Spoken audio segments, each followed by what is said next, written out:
See, there's obsession and then there's Virgo obsession. So if I wrote like you all wrote, I would still be writing one paragraph for the rest of my life.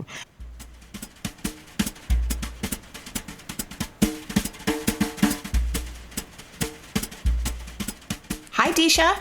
Hey, Dawnie. And welcome, everyone, to Ursa Short Fiction, the podcast where we geek out on our favorite short stories.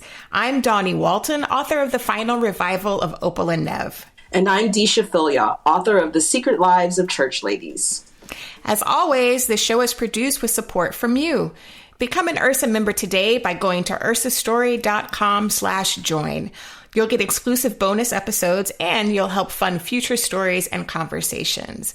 Now, today we're bringing you something a little different and exciting, a conversation with a guest who shares insights not only as a writer, but as an editor too, Michele Norris.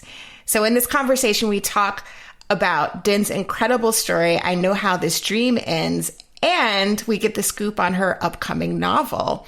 But we also talk about her work as an editor. In fact, Deesha, Denne edited Eula, the first story from The Secret Lives of Church Ladies, right? That's right. It's the first story that appears in the collection. It's the first story that was published from what would become the collection, The Secret Lives of Church Ladies. And I just have this wonderful memory of Denne and me on the phone, but also in the same Google Docs. The issue was literally going to print as soon as we figured out the ending. And I wrote that story with her over my digital shoulder as I wrote and deleted until I nailed the ending, which people love. And I just thank Denne so much for literally just like shepherding me through that process with so much care. Yes. And, Denne talks about that moment of y'all being in the Google Doc together. And I think it's so cool to have an editor's perspective on this episode and to think about, I was an editor in a past life for magazines and not for fiction, but journalism. But also I think how the two sides of the brain can work together. And so it's so interesting to talk to her about how the editing helps the writing process and vice versa. So excited to get into it. As you also heard earlier this season on the podcast, Denne also edited our girl, Dontiel W. Monize's short story, An Almanac of Bones. Yes. Between Denne, Michele Norris, and Matt Johnson, they are like the patron saints of our guests. The linchpins, yes. A little more about Denne. She is the editor-in-chief of Electric Literature, winner of the 2022 Whiting Literary Magazine Prize. She is the first Black, openly trans woman to helm a major literary publication. Denne is a 2021 Out 100 honoree. Her writing has been supported by MacDowell, Tin House, VCCA, and the Philyaw Center for African American Fiction, and appears in McSweeney's, American Short Fiction, and Zora. She is the former fiction editor for both Apogee Journal and The Rumpus, and is co-host of the critically acclaimed podcast Food for Thought. That's THOT, Thought. Her debut novel, When the Harvest Comes, is forthcoming from Random House. So, without further ado, here is our conversation with Michele Norris.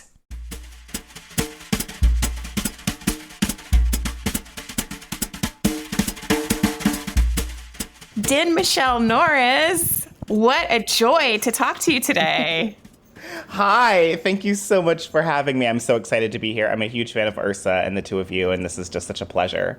Oh my gosh. Well, we are fans too, big fans of yours. Yes, and we have so much to pick your brain about, but I want to start at the place of talking about your journey as a writer and an editor. When did you first start writing stories? And how did you know that you could not only write stories, but be helpful to other people writing stories?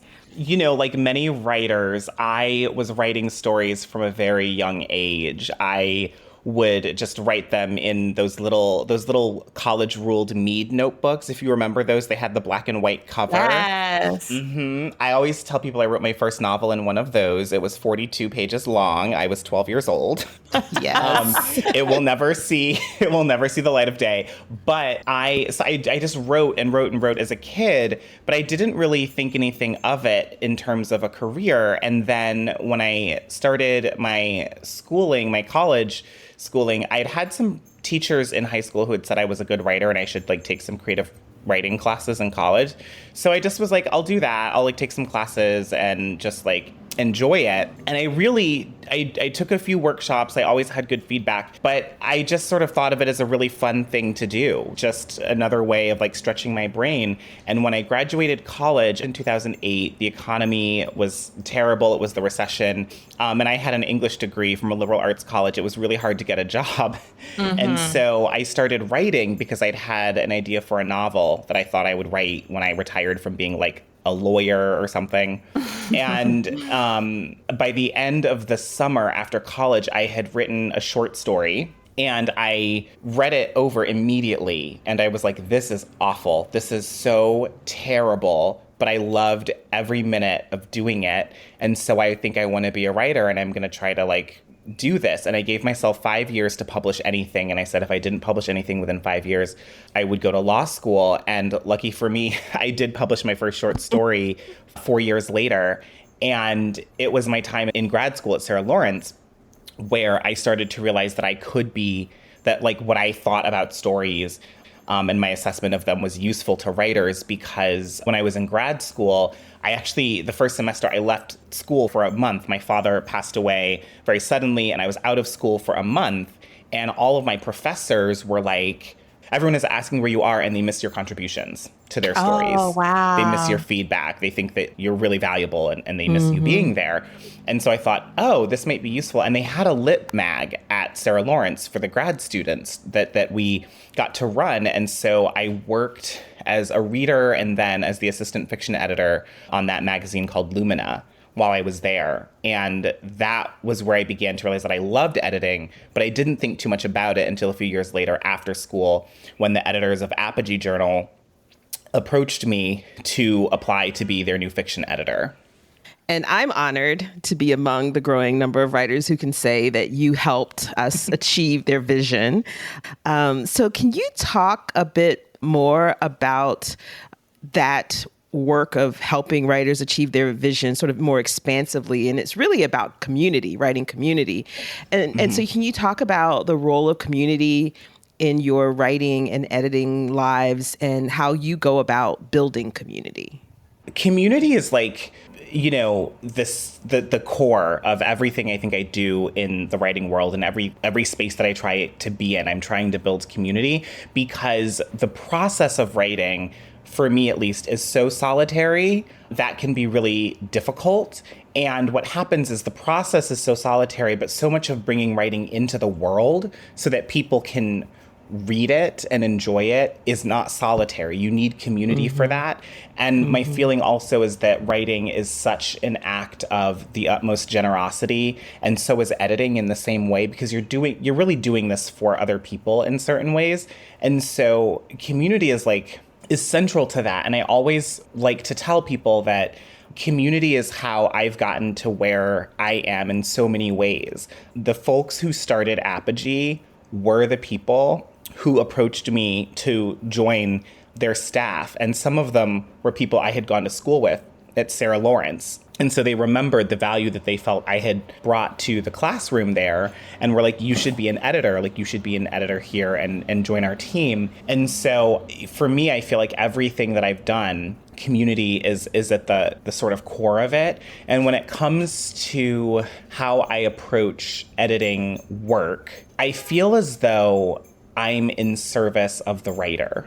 Like, that's why I'm doing that. I'm providing a service to the writer. I'm in service of the writer and their vision. It is not for me to impose my vision for what a story should be onto a writer who has a different vision. And so I really try to keep that in mind, and I try to let them sort of lead the way. I try to understand what their intentions are for something. A couple of different arenas, sort of like in terms of craft, like what they want it to be, what they want it to look like, how they might want it to sound. I keep that in mind. I keep the sort of content ideas in mind, or the emotional heft, what kind of impact they might want to have on a reader. I try to perceive that from all of that from the writing. And then in communication with the writers, I try to glean that. And sometimes it may be my place to help a writer expand that a little bit or grow it, but I can't replace it and I can't change it. All I can do is maybe offer tweaks or say, like, as a reader, I think this is how this is coming across, and maybe we can find a more effective way to accomplish what you're trying to do. But it really is about being in service to the writer. And I think in that way, that's very community oriented as well. Mm-hmm. Absolutely. And something that writers really appreciate, for sure. And one time for people in workshop who are actually helpful. I mean, we Yes. talk about workshops and MFA programs. A lot of it is complaining about the terrible things people have said to us, but it's also can be a very wonderful communal experience. And you can find your lifetime readers in that kind of situation. So I love to hear that. I mean, if I heard that from my classmates, I would just feel so fulfilled that my presence was missed, my feedback was missed. I think that's a beautiful thing. Thank you. It really made me feel vindicated because not to talk too much about MFA programs, but Sarah Lawrence is not a well-funded program. I took out loans to go there. I paid for that degree. And I was very nervous about that. And I was like, is anything going to happen? Am I ever going to actually write anything that's useful to anyone? Am I ever going to publish? And so the first affirmation I got, being that I was of use to my classmates, was really, really important to me. And it is the sort of thing that put that bug into my ear that however my own writing went or didn't go, working with writers, editing writers, helping writers in that way was also a really worthwhile pursuit. Mm-hmm.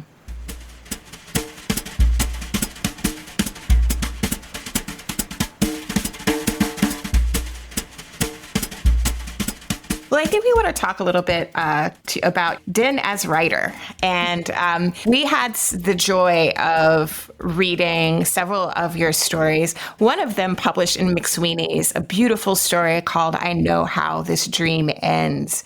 And you'd mentioned that you are particularly proud of that story and its journey to publication. And I'm wondering if you can share with our listeners about that story.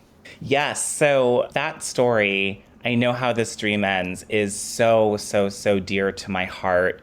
It is the longest piece of writing that in terms of the amount of time I've spent working on it, that I have in my entire gallery of writing projects that I have done. And so I started working on that story in 2009. I had moved to Philadelphia because I went to college there, and I had every intention of applying to MFA programs. And I just was taking a workshop at my college. They had the writer Linda Barry come for a 2-day workshop. And so my mentor in college was like, why don't you just come take the workshop with the students who are there? It'll be great for you. I know you loved her work. And so I did this 2-day workshop, and she just gave us a lot of prompts and we would write on them. And so one of the prompts was a photograph, a black and white photograph. And so I just wrote from the photograph, and I wrote a scene of this young child who was traumatized in some way and who had pushed his classmate off of the swing set into the wood chips. And I wrote that scene. And Linda Barry was like, you were afterwards, she was like, I try not to say anything, but you are a writer. You were a writer and you need to do this. And I worked on that story for a whole year, and I took it to a workshop that I was in. And they loved it, but they were like, oh, it's not quite ready. It was very, very explicit in terms of what was in it. And I felt like it was so explicit, I couldn't even show it to anyone in grad school, because I started grad school the next year. And so I just sort of worked on it quietly. I sort of hunched over my desk, writing it mostly by hand for several years, trying to figure out the balance of this story. And then I actually forgot about it for a few years. And so fast forward to 2015, I was home for the holidays, and I found the printed copies of this story from when I had workshopped it in Philadelphia. And I thought, the bones of this story are good. It needs to be rewritten, but the bones are good. You should work on it. And I just had it in the back of my mind for a couple of years. And so what happened was in 2017, I went to McDowell and I was there for 2 months. And I had been asked to send a story to Tin House. And I thought, well, I was hoping to work on this story, so let me work on it. In a 1-week flurry, I wrote the story there. And I sent it to Tin House, and they loved it, but they rejected it. And I knew it needed some work. And I spent the next, 2 years trying to figure out what to do with it. Like, where can I publish this? And I felt very much that it was a good enough story to get into a very top tier publication. And I was like, that's what I'm doing. I had other editors at other magazines who actually heard me read it at different points and were like, send it to us. And not to be a diva, but I was like, I want this to go to a top tier major journal. That is what I want for this story. I don't want it to go anywhere else. And my agent was sending it out and it just kept getting rejected. And I was like, I know that this story is worth it. And so what happened was, the way that it found its way into McSweeney's was in 2020, they were we're doing a queer fiction issue. And I saw the call for submissions, but it was a very short window, a very short submission window. And I was like, I don't even think I'm going to get the story ready in time. But I sent it to a friend and she was like, this is really special, but here are all the things that you need to work on. And I was like, oh, I'm not going to be able to finish this in time. And so I just sort of gave up on that dream. But I was like, I'm just going to work on this because this is the best edit I've ever gotten. And it's showing me the path for this story. And so I worked on it for about 5 weeks.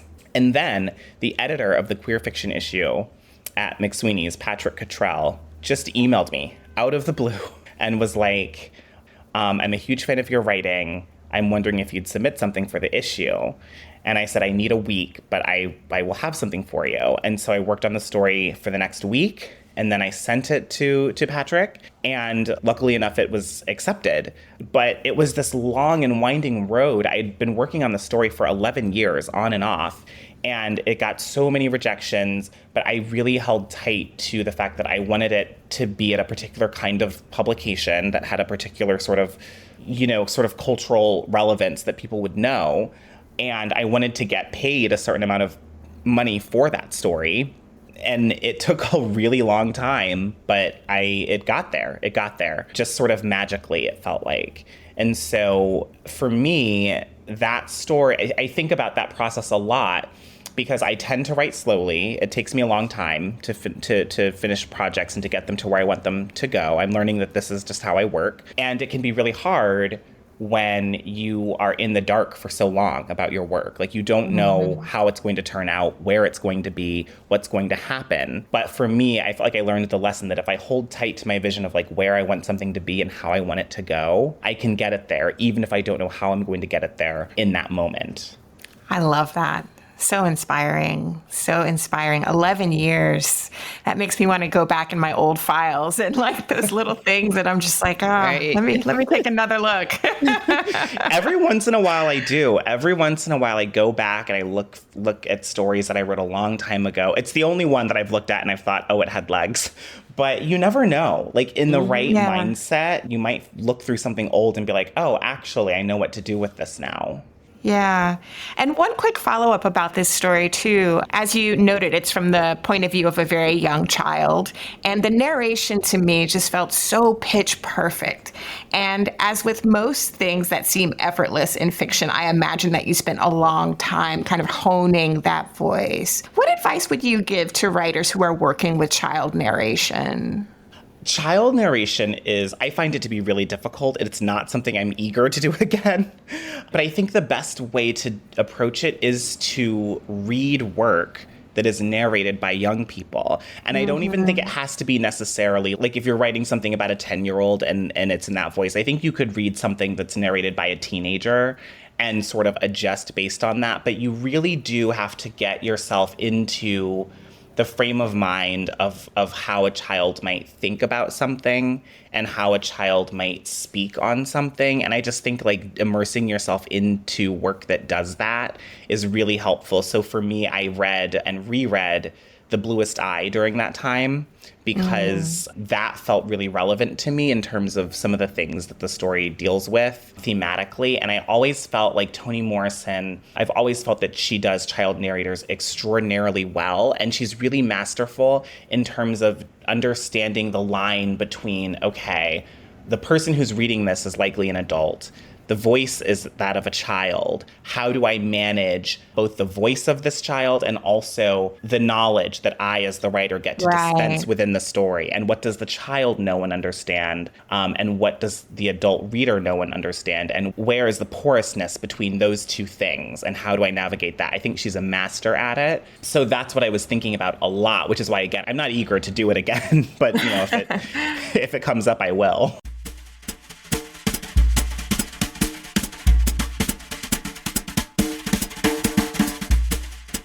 To touch on something you said as you were describing the process of getting I Know How This Dreams End, getting it published. You mentioned having an agent, but only now that you have this book project, this book length project. So can you talk a bit about how you got your agent as you were writing short stories, when you started, you know, the journey towards, you know, this novel, but then also having an agent who could support you as you were looking to publish short fiction?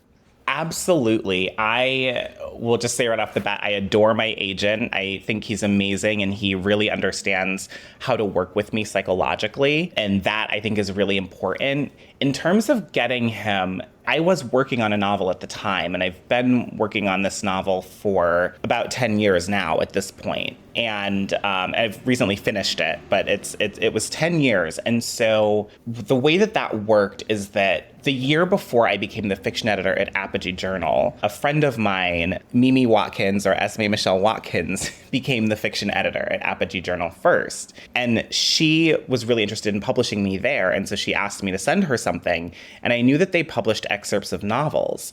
And so I sent an excerpt of this novel, but I didn't send it as a story. I literally sent like a scene. Like I just was like, oh, they take excerpts, I'll send a scene. And so I sent a scene, and she wrote back to me and she was like, I love this and I'd love to publish it, but it's not, like, it needs to read as a story. Like, it needs to read as a complete story. So I need you to either rework it or send me something else. And so I reworked it, and I actually pulled some other scenes from the novel and shaped it into something that I felt stood alone as a story. And then I wrote some new scenes as well. And I shaped all of that into like a 5,000 or so word story, sort of standard length story. And I sent it back, and they published it. And so what happened next was really, again, sort of magical. But there's a wonderful, wonderful editor and writer named Jennifer Baker in the literary scene. If listeners don't know who she is, like, follow her on Twitter. She's amazing. And she was editing an anthology that was going to be published by Atria Books called Everyday People, The Color of Life. It was an anthology of writers of color. And she had asked me to submit something for that anthology. And so I sent her several stories, and she ended up choosing that excerpt that had been published in Apogee Journal.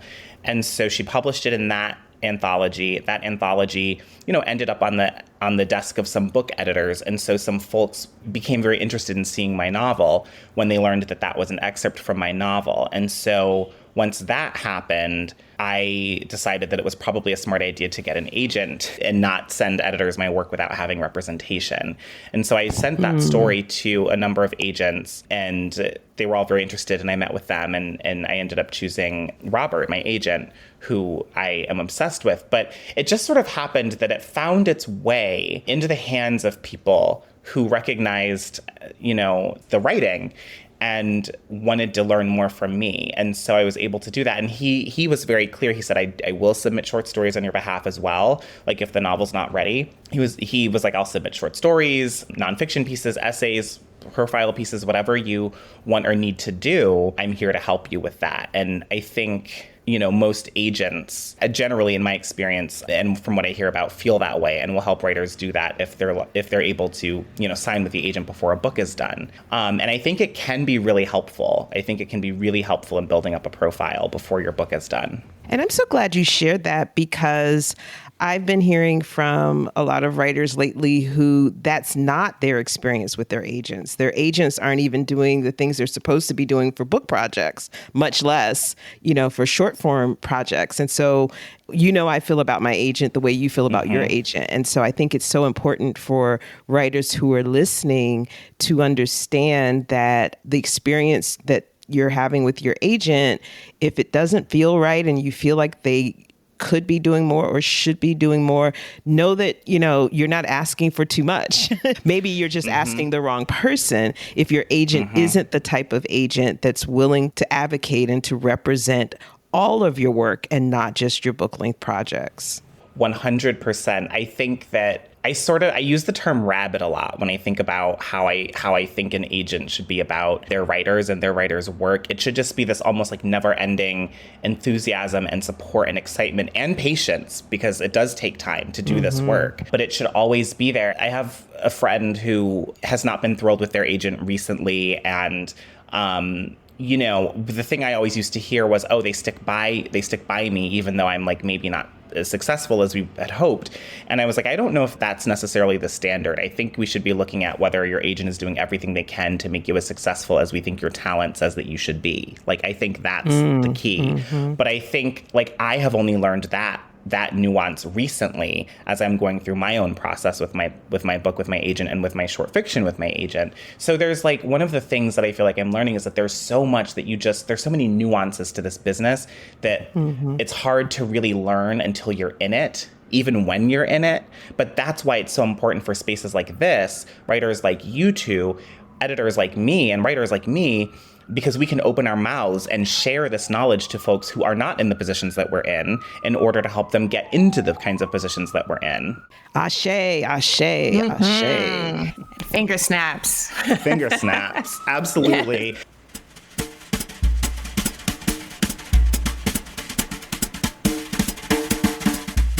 So about this novel, which, full disclosure, I've had the honor of seeing some chapters. And actually, I believe it was an excerpt from your novel, a different excerpt from the story Audition, that I first read in 2015 when we met in Taos as Philyaw Fellows. And I remember that excerpt, but I think it was your short story, Daddy's Boy, that was the first short story of yours that I read, published out in the world. It was published on the jewel that is Smoke Along Quarterly. That was my introduction to that journal. And I remember being struck by this story, the vivid and really carnal imagery, and how you blended the sacred, the church, and the sensual. I was just in awe of that.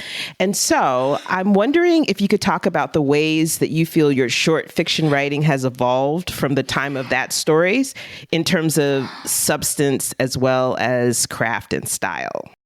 Oh my goodness. Well, yes. I mean, one thing is that I think that will probably never change too much is that I'm so interested in Black queer lives and tensions within masculinity, femininity, bodies, and how all of those things are like at work and at conversation with each other. But I think one of the big evolutions, which like sort of mirrors my identity, like I came out as a trans woman last year, is the fact that I'm more explicit and more intentional about specifically transness in all of my fiction right now, whether it's more book length projects or more short stories. I'm working on all of the above. But it used to be that I was very interested in writing stories about like queer Black boys or men, and that hasn't necessarily changed, but that purview has grown a little bit because I'm more interested in stories that explore where that queerness goes, where that femininity, which might have been latent in some of those stories or in some of those characters, where that goes once it's been given the opportunity to blossom. So there's this like a path or a road, and I feel like each piece of writing is like a step down a road, and I feel like I used to take these very small steps, and now each step is just sort of like a much longer step, the 1 foot is stepping further away from the other foot, and I'm trying to take characters on these like longer journeys, or I'm positioning them further along in a journey, in a story, even if maybe the story isn't the journey itself. I'm positioning them further in that story. Like right now, I'm thinking a lot about where a character might be in the story I'm writing and what I might want a reader to know about them 5 years down the line and where they are then. And I'm thinking through how does that come into the story, or does it come into the story, if that makes sense? Totally makes sense. Yes, absolutely.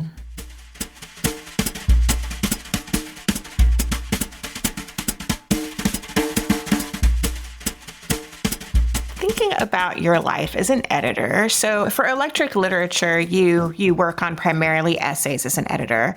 And previous to that, you've edited some of my favorite short fiction, really stellar work. So we're talking An Almanac of Bones by Dontiel W. Moniz, our girl. Of course, the opening story of The Secret Lives of Church Ladies, Eula, and a prize-winning story by my girl, Jade R. Jones, Today You're a Black Revolutionary. And so I'm curious, on the editing side, when you open a writer's work for the first time, what in that story or that essay gives you the tinglies? So I used to say that if the language was there, that was enough for me.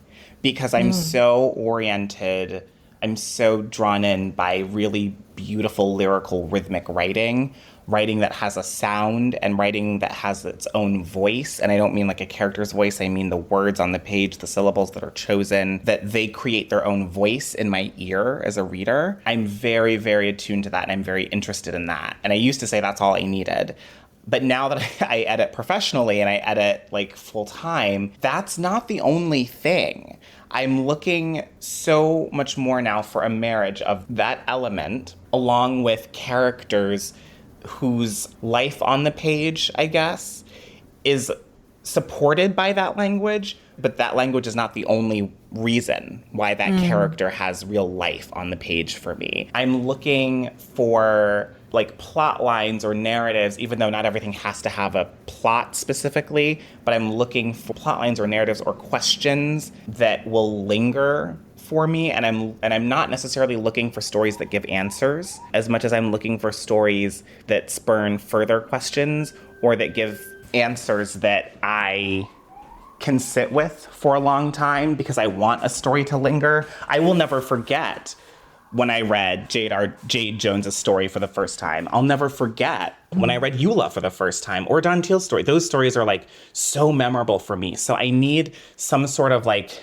magic in the work already that makes me know that this is going to be really memorable for me as an editor, and therefore likely, hopefully, memorable for readers. And I let that sort of determine a lot of the work that I do. But I do also look for, if I know, or if I feel confident in what I can bring to the story to make it, ready for publication and meaningful to readers. If I feel like I can identify what that is, then that's really, really important to me as well, because then I can lead a writer forward with my full confidence that we're going to get where we need to get. And I didn't know that I thought about it in that way before I was editing full time. So interesting. So in terms of essays, part of the reason why my aesthetic when it comes to how I edit fiction has evolved is because I've spent now a year editing essays full time. And this has been really interesting for me because when I got the job at Electric Literature, I was nervous because I knew I wouldn't be editing fiction there. I would be editing primarily essays, and my editorial experience and my training and most of my writing is fiction. And so a lot of people in my life are like, oh, it's fine. Like, it's prose is prose, it's fine. And I was like, but it's not all the same. And I don't yet know how to articulate that, but I know that it's going to be different. And of course I was right. It is different. One of the exciting things about essays is that editing essays as a fiction writer is that you can really bring your fiction skill set to essayists.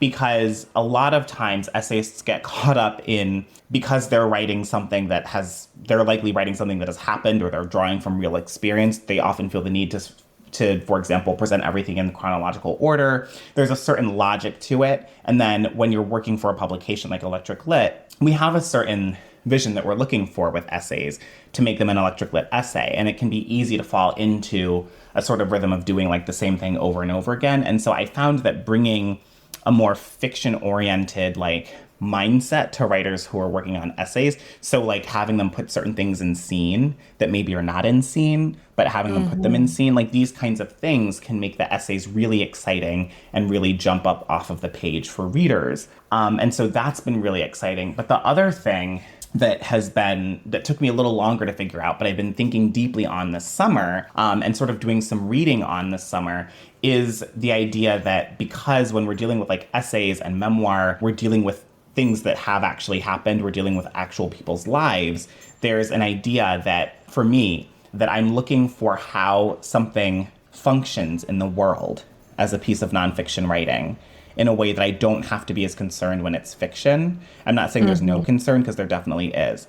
But when we're dealing with nonfiction, when we're dealing with things that may have happened, and we're dealing with who's writing something that maybe is even collective experience, for example, how are you managing all of that ethically and responsibly and telling a beautiful story? And I think those questions are really interesting, and they have impacted the way I think about fiction as well. But they're rooted in the way that I think about editing nonfiction.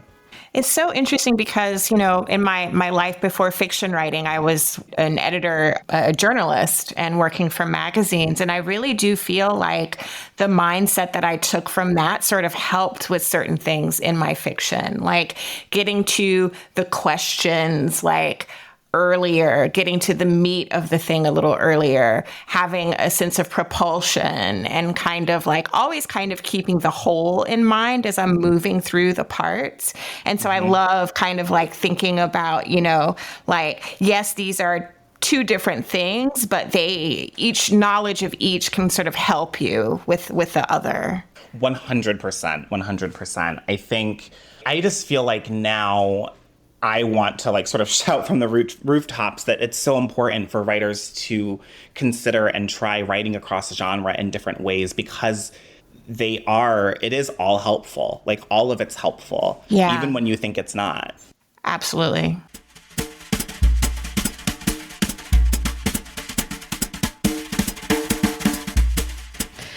So then I tell the story of how you and I were on the phone editing Eula the day it needed to go to print.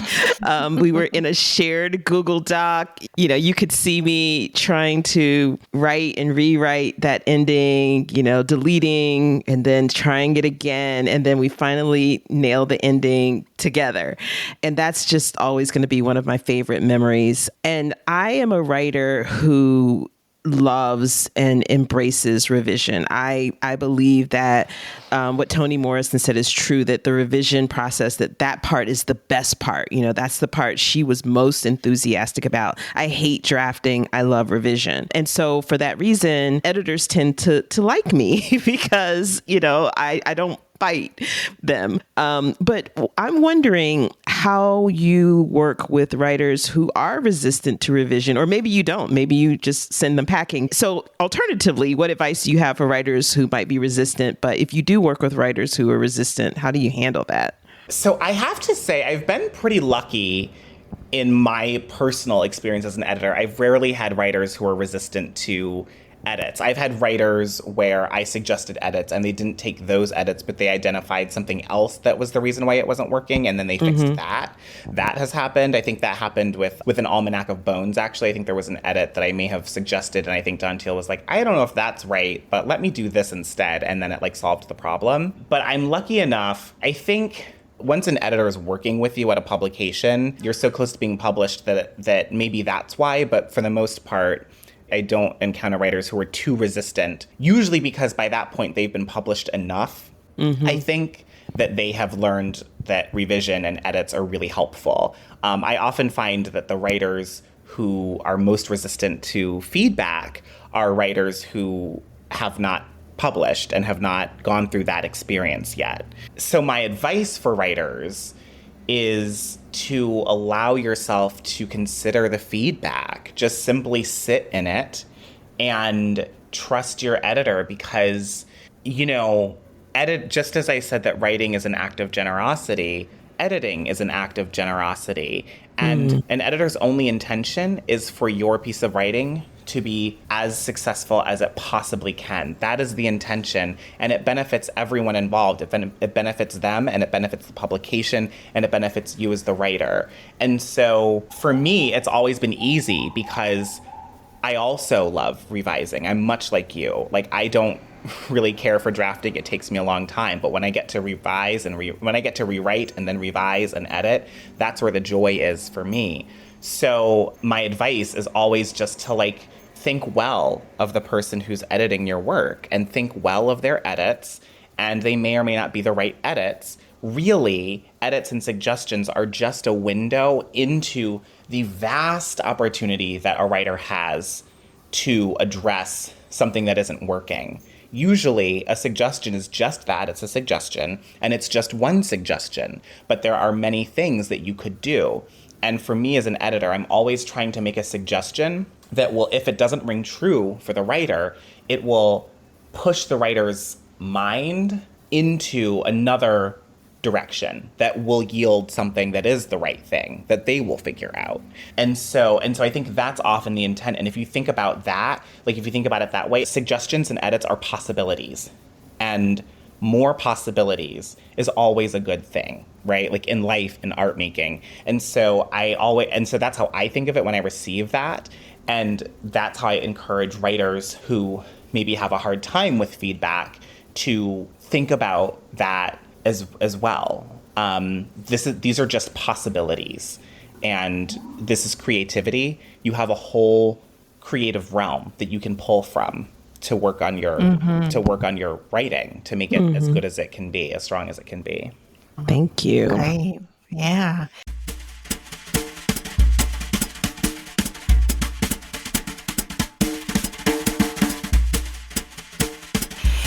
Do you have any writing rituals? I have a few. I call them requirements, but I think rituals is a better term. It's a gentler term, and I think I'm going to adopt it.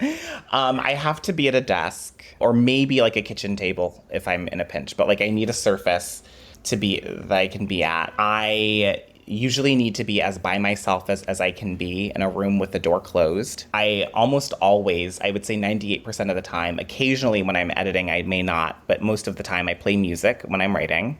It's almost always instrumental music because the words will distract me, but occasionally I'll use a song that has lyrics in it if it's really getting me into the mood that I need to be in to write whatever I'm trying to write. And I love to light a candle. It sounds very precious, but I love to light a candle while I'm writing. And I got into that when I was at McDowell and there was a candle in my studio. So those are the things that I love to do while I'm writing. I think the other thing is that most pieces of fiction that I'm writing, I don't do this for nonfiction, but most pieces of fiction that I'm writing, I start writing them by hand in a moleskin notebook. And I do that for as long as I can before I feel a certain need to put it in the computer and work faster. And it's no set time in the process as to when that happens. But there will come a point where I'll just feel the need to work faster, and then I'll put it into the computer and usually do the rest of the work there. It's so interesting because I've been experimenting with writing by hand, and I find that I write faster by hand just because it stops me from self-editing, and it stops me from just going back and back and back over every little word, every little sentence, you know? So that's so interesting. Yeah. I think that's how it should be. I am just an obsessive self-editor. Even when I'm writing by hand, I write a paragraph, I edit it, I rewrite it, I edit it, I rewrite it, I edit it again. Like, it's why I'm so slow. But I have tried for years to train myself out of that and to train myself to be able to get to the end of something. And I just cannot seem to do it. There's something about going back over the words. Even if it's like the next day, I'll go back over those words and edit, and then I feel sort of warmed up. Like when I was a musician, I played the viola for a long time growing up, and when I was a musician, I would always, I would start the first 10 or 15 minutes, and I would play like open strings to like loosen up my arms and get my shoulders relaxed, and I would do scales to warm up my fingers, and it feels like like going over the words from the day before, it feels like that for me. It feels like a warm up. And so I've never been able to stop doing that no matter how I write. But I find that my brain goes fast sometimes. And writing by hand, even with that editing, it just slows my brain down and gets me to a more open, relaxed space, which is good for me.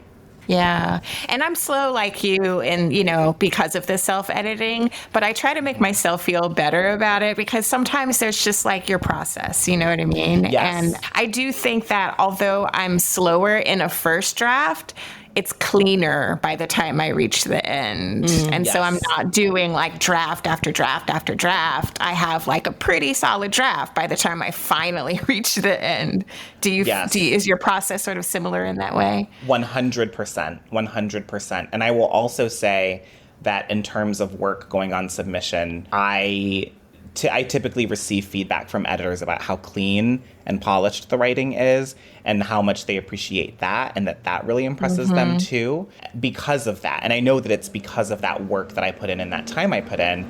And so to me, that feels very worth it. There are many different ways to skin a cat. There's many different ways to submit work that gets published and many different processes. But for me, I'm sort of relentless in that way. I'm just obsessed. I'm just a little obsessive. But yes, it's always cleaner at the end. And I rarely have to write many drafts of anything.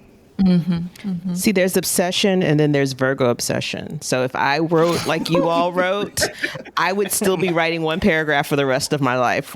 There would be no chapter, there would be no book, there would be nothing. And I had to learn to do the opposite, which is to finish a draft and then go back. But also over time, it just started to happen more organically because I need to write that way to tell myself the story. Usually I don't know the story until I've written a draft. And then I go back. And so that's when I do a lot of exposition and the backstory and all of that, you know, and I can't do it by hand.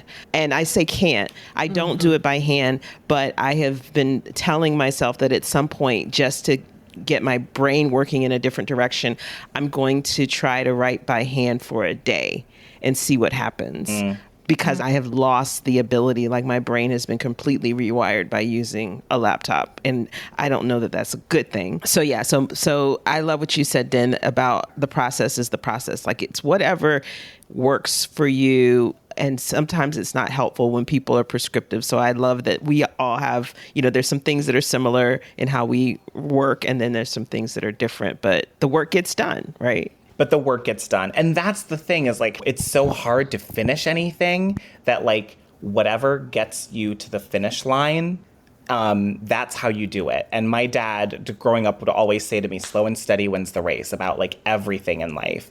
And for me, that's proven to be true. So it's like, yeah, however you are able to get words on the page and get and keep moving forward, that's what someone should do. And that's some of the best advice I've ever gotten. And I'm wondering also, Den, you know, we talked about revision process and knowing when you're done. So it's kind of a two-parter. How do you know when you're done? And also, is there a story that's been published of yours that you wish that you could go back and revise some more? That's really interesting. I'm going to answer the second part of the question first, because that's a little easier. And really, for the most part, the answer is no. There are little tiny line edits that I would make to certain stories, little tiny things. Maybe I used a word twice in close proximity and I didn't catch it, and the copy editor there didn't catch it. So things like that. But otherwise, no. In my experience so far, once something is published, I think my brain just sort of shuts off about it and I need to take all that energy into what I'm working on next. And so I think that's why. It's not because I'm sitting here going, oh, it's so good that like it's perfect. It's just I'm like not interested in it anymore. It's done. But little things. So this is interesting. I don't write in order in my writing, but I do write sort of more or less beginning to end. So if that makes sense. So like a lot of the time, like the ending of a story, I've written that before I've written something that comes before it. And so it's really interesting because when I've written what is the end of a story, I usually haven't intended to write that or to have that be the end. I've just written it and it's come out in a certain way. And I'm like, oh, this is the end. Like, this is the end. I'm not going to do better than this for the end. And I just sort of discover it. When I know something is done, like on the whole, like a story is done on the whole, or like the book project is done on the whole, I feel as though I've written everything that needed to be written in order for that story to feel whole and complete. And it doesn't mean that everything I've written is in that draft or that manuscript, but I have come up with a manuscript that feels whole and complete and tells a story with an arc and something that at least satisfies me enough that it just feels done. And that's so hard to like put into more specific words. It's just a feeling that I get. But it just sort of is like I feel that I've put my best foot forward wholly and completely. And that's when I know that I'm done, or like close to being done, or ready to go through the next step in the process. Mm-hmm.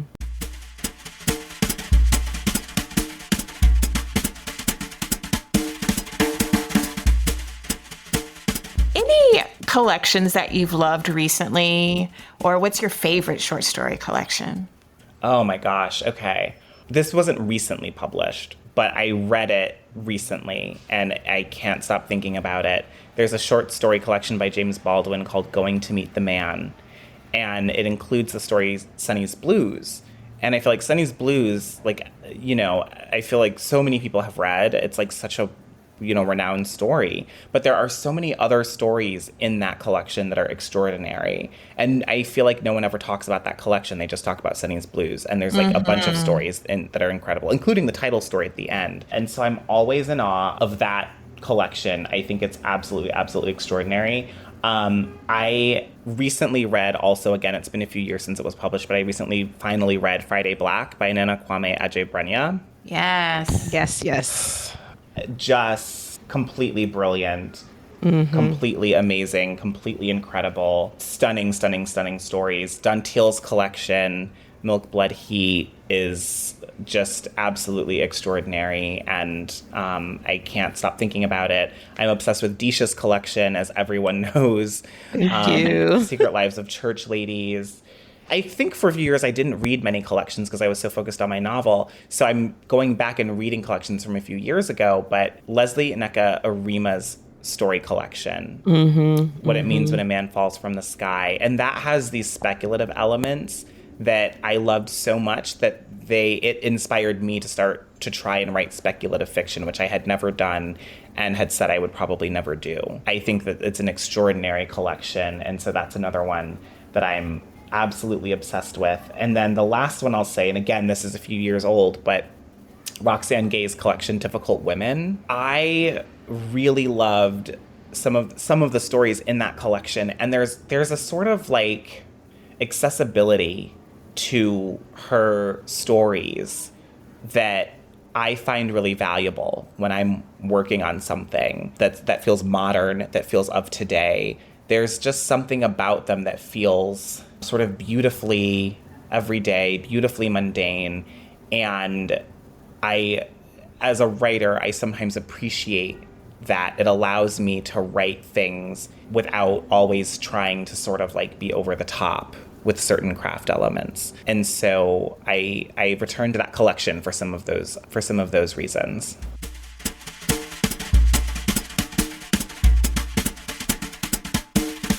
And I think what'll be our last question. What is the best sentence you've ever written?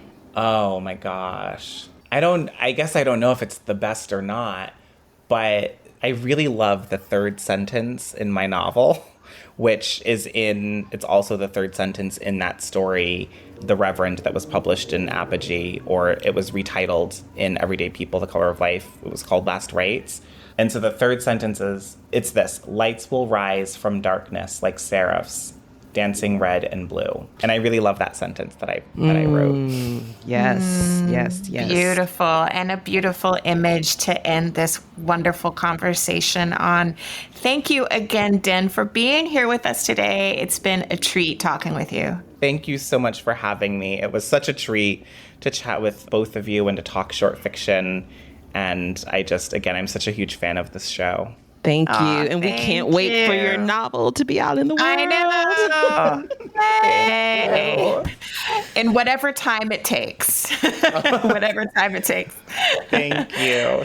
So thank you. And thanks everyone for joining us. If you like what we're doing at Ursa, be sure to share this podcast with your friends.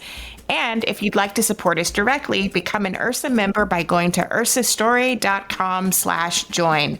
You'll help fund production of the show and keep us going. We'll see you next time.